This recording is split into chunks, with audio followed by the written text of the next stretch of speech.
শাহজালাল আন্তর্জাতিক বিমানবন্দর সহ দেশের ৩টি বিমানবন্দরে উন্নয়নের নামে ৯০০ কোটি টাকা আত্মসাতের অভিযোগে ২০২৫ সালের জানুয়ারিতে প্রধানমন্ত্রী শেখ হাসিনার সাবেক প্রতিরক্ষা ও নিরাপত্তা উপদেষ্টা তারেক সিদ্দিকী, সিভিল এভিয়েশনের সাবেক প্রধান প্রকৌশলী হাবিবুর রহমান সহ ১৯ জনকে আসামি করে মামলা করে দুর্নীতি দমন কমিশন। বুধবার দুপুরে দুদকের আলোচিত সেই মামলার আসামি সিভিল এভিয়েশনের সাবেক প্রধান প্রকৌশলী হাবিবুর রহমানকে রাজধানীর সেগুনবাগিচা এলাকা থেকে গ্রেফতার করে দুদক।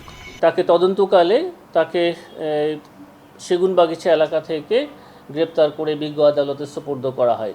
বিজ্ঞ আদালত তার জামিন নামঞ্জুর করে জেল হাজতে প্রেরণ করেছেন।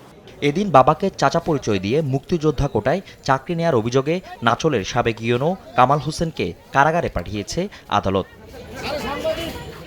দুদক জানায়, পরিচয় নিশ্চিত করতে আদালতের অনুমতি নিয়ে ডিএনএ টেস্টের উদ্যোগ নেওয়া হলেও তা এড়াতে গড়িমসির অভিযোগ ওঠে। এই অবস্থায় বিচারক তার জামিন আবেদন নামঞ্জুর করে কারাগারে পাঠানোর নির্দেশ দেন।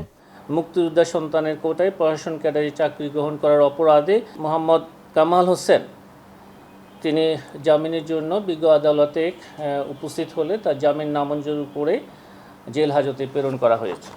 এদিকে শেয়ারবাজার কেলেঙ্কারির মাধ্যমে প্রায় ১২,২০০ কোটি টাকা আত্মসাতের অভিযোগে পিকে হালদার, এসালম গ্রুপের সাইফুল আলম এবং সালমান এফ রহমানের বিরুদ্ধে অনুসন্ধান শুরু করেছে দুর্নীতি দমন কমিশন।